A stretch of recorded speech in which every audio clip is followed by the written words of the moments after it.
السلام علیکم ورحمۃ اللہ وبرکاتہ۔ آج کل ہم ماہ رمضان کے بابرکت مہینہ سے گزر رہے ہیں، اور یہ بابرکت دن صدقات کے ساتھ خاص تعلق رکھتے ہیں۔ ایک حدیث ہے جس میں حضرت عبداللہ بن عباس بیان کرتے ہیں رضی اللہ تعالیٰ عنہ کہ حضرت صلی اللہ علیہ وسلم سب لوگوں سے زیادہ سخی تھے، اور رمضان میں آپ کی سخاوت اور بھی زیادہ ہوتی تھی جب جبرائیل علیہ السلام آپ سے ملاقات کرتے تھے اور قرآن کریم کا دور کرتے تھے۔ حضرت صلی اللہ علیہ وسلم ان دنوں میں تیز آندھیوں سے بھی زیادہ سخاوت فرماتے تھے۔ پھر حضرت ابن عباس رضی اللہ عنہ بیان کرتے ہیں کہ حضرت صلی اللہ علیہ وآلہ وسلم عام حالات میں بھی تمام لوگوں سے زیادہ سخی تھے۔ اس سلسلہ میں واقعات پڑھ کر انسان حیران ہو جاتا ہے کہ جب بھی کبھی کسی نے مانگا، آپ نے اسے خالی ہاتھ نہیں لوٹایا بلکہ اسے کچھ نہ کچھ عطا فرمایا۔ ایک دفعہ ایک شخص آیا تو آپ نے 2 پہاڑیوں کے درمیان وادی میں بکریوں کا پورا ریوڑ اس کے حوالے کر دیا۔ وہ اپنی قوم میں گیا اور جا کر کہا، اے میری قوم، اسلام قبول کر لو۔ محمد صلی اللہ علیہ وسلم اتنا دیتے ہیں کہ فقر و غربت کا ان کو کوئی خوف ہی نہیں۔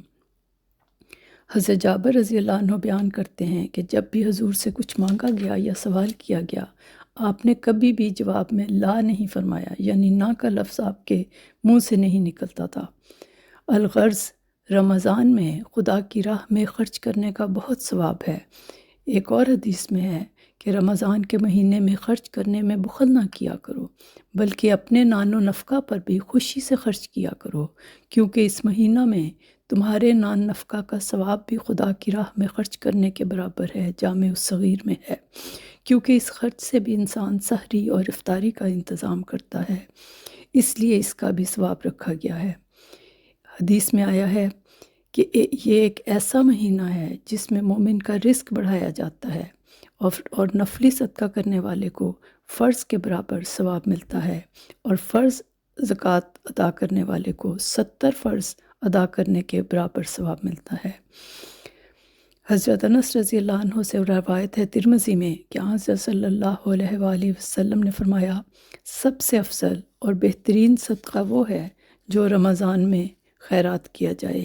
صدقہ و خیرات یہ وہ سبق ہے جو روزہ ہمیں سکھاتا ہے۔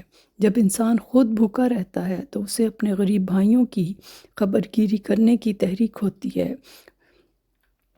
حضرت مصلح موعود رضی اللہ تعالیٰ عنہ تفسیر صغیر میں فرماتے ہیں، صفحہ 375 اور 376 پر، رسول کریم صلی اللہ علیہ وآلہ وسلم رمضان کے دنوں میں بہت کثرت سے صدقہ و خیرات کیا کرتے تھے۔ احادیث میں آتا ہے کہ رمضان کے دنوں میں آپ تیز چلنے والی آندھی کی طرح صدقہ کیا کرتے تھے، اور در حقیقت یہ قومی ترقی کا ایک بہت بڑا گر ہے کہ انسان اپنی چیزوں سے دوسروں کو فائدہ پہنچائے۔ تمام قسم کی تباہیاں اس وقت آتی ہیں جب کسی قوم کے افراد میں یہ احساس پیدا ہو جائے کہ ان کی چیزیں انہی کی ہیں، دوسروں کا ان میں کوئی حق نہیں۔ دنیا کے نظام کی بنیاد اس اصل پر ہے کہ میری چیز دوسرا استعمال کرے، اور رمضان اس کی عادت ڈالتا ہے۔ اللہ تعالی ہم سب کو توفیق عطا فرمائے کہ ہم ان بابرکت دنوں میں زیادہ سے زیادہ صدقہ و خیرات کرتے ہوئے اللہ تعالیٰ کی رضا اور محبت حاصل کر لیں۔ جزاکم اللہ تعالیٰ احسن الجزا۔ السلام علیکم ورحمۃ اللہ وبرکاتہ۔ فی امان اللہ۔